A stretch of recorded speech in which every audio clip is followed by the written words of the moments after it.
They are the creme de la creme of high school football, your future college football superstars, the high school preseason All-Americans. As usual, Florida, Texas, and California are well represented. Which quarterbacks make the cut? Which son of an NFL Hall of Famer made the list? There are explosive players on both sides of the ball. But who makes the prestigious list of 32? You're about to find out. We're not going to give you all 32, but we'll give you the top 10 according to Zack Poff. Now, all these guys are first-team All-Americans, and MaxPreps National Football Editor Zack Poff ranking his top 10. Emeka Egbuka, number 1. He and number 2, Corey Freeman, still undecided at this point. They are 2 of 5, the top 10 players, undecided as we head into the fall. Zack Poff's got his popcorn ready, and he's joining us now. Zack, let's talk quarterbacks, and you have an Oklahoma commit, Caleb Williams, as your top quarterback. Yeah, and, he's pretty much the number 1 quarterback anywhere you look on any recruiting site. On July 4th, he brought some early fireworks. He committed to Oklahoma. And if you just look what he's done at the high school level, playing at Gonzaga High School out in Washington, D.C., in the WCAC, which is as legit as any conference in high school football, he's been putting up big-time numbers ever since his freshman season. Now, I always look back to his sophomore year. That was when he led Gonzaga to their first WCAC title since 2002. And in that WCAC title game against DeMatha, he balled for 6 touchdowns, with 3 of those coming in the final 3:30. And the last one was a game-winning Hail Mary pass he threw from his own 40-yard line. Very Aaron Rodgers-esque. But you just look what he's done. His whole high school career playing against the cream of the crop, man. He's a big-time quarterback. And if you're an Oklahoma fan, you got to be ecstatic right now, because Caleb Williams is going to be that guy that Kyler Murray was, Baker Mayfield, and Jalen Hurts, and most likely what Spencer Rattler is going to be. So the quarterback position is going to be strong at Oklahoma. And you get a look at the other 2 guys joining Caleb Williams on the first team. You got Kyle McCord, a future Ohio State Buckeye, and then Demetrius Davis, a kid I've always said is the best high school quarterback in Texas since Kyler Murray. All he's done over the last 2 years is win back-to-back 6A Division I state titles. And he's the first quarterback since Murray in Texas to win back-to-back state titles in the largest classification. Nearly 8,000 total yards and 103 touchdowns playing against the big boys in Texas. Very, very impressive what the future Auburn Tiger commits doing. Quarterback, obviously the most important position, but how about the deepest group, the most talented position group in your opinion? Yeah, I'm going to go with the D-line, man. You got Corey Foreman and JT Tuimoloau at Eastside Catholic. Those are the number 1 and number 2 recruits in just about any recruiting site you're going to look at, and both well-deserved, man. You look at Corey Foreman down in the 951 in the Inland Empire at Corona Centennial. Now, a guy I compare him to is Chase Young, who was the number 2 overall pick for the Washington. Not sure what to call him right now, but he's a big-time defensive end, very strong, very physical, quick off the edge. And, he's the best player in high school football when you're talking about defensive linemen. Corey Foreman, big-time guy. He's the reason why Corona Centennial starts the year ranked at number 15 in our preseason top 25. Now I just hope that we're able to get football in California this fall. But you just look at the tape of Corey Foreman. He's explosive off the jump, and he knows how to get to the quarterback. And then you got JT Tuimoloau, Eastside Catholic. He's helped them win back-to-back 3A state titles.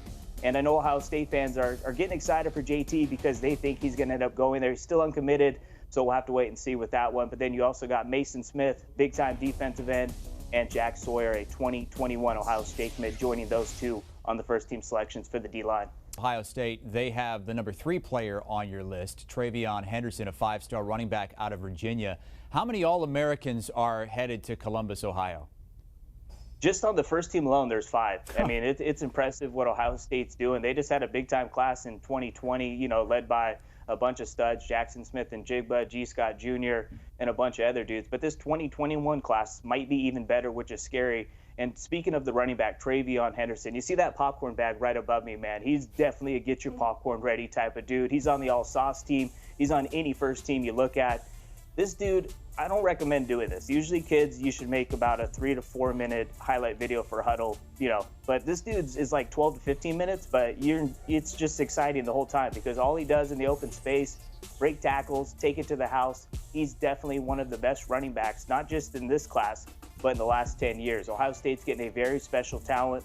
Last year, he was named the Gatorade Player of the Year as a junior in the state of Virginia.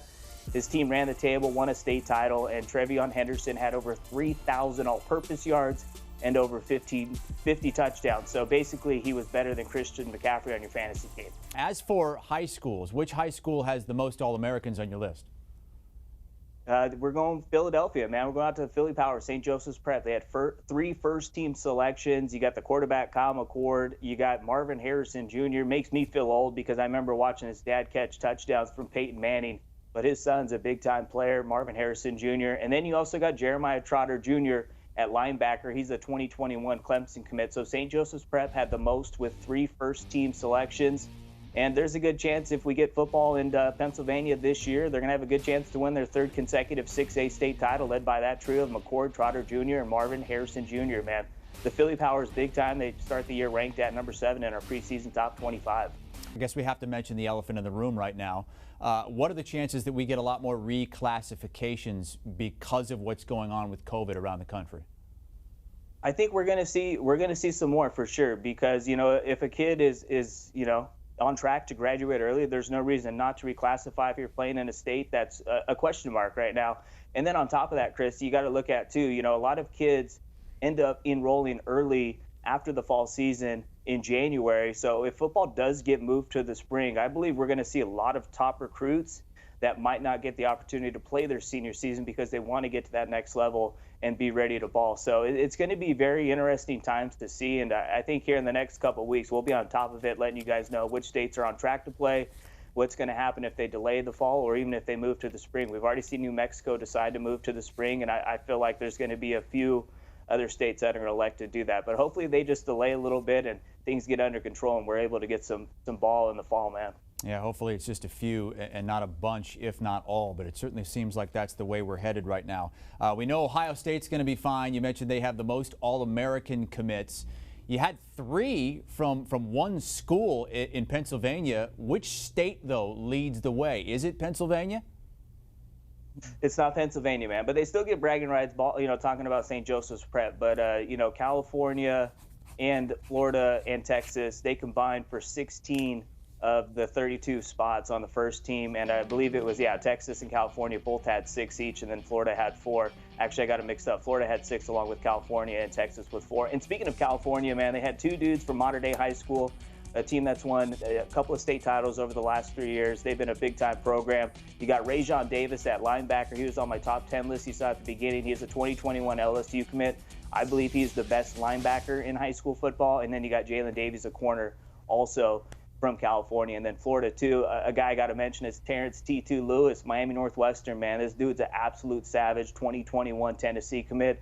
This dude flies around on defense at the linebacker position. So he's one of the big-time guys from Florida, along with J.C. Latham, who just recently committed to Alabama within the last month, too, from IMG Academy, the #1 preseason team in our top 25. And Zack Poff bringing the sauce. You can find all 32 preseason All-Americans on MaxPreps.com.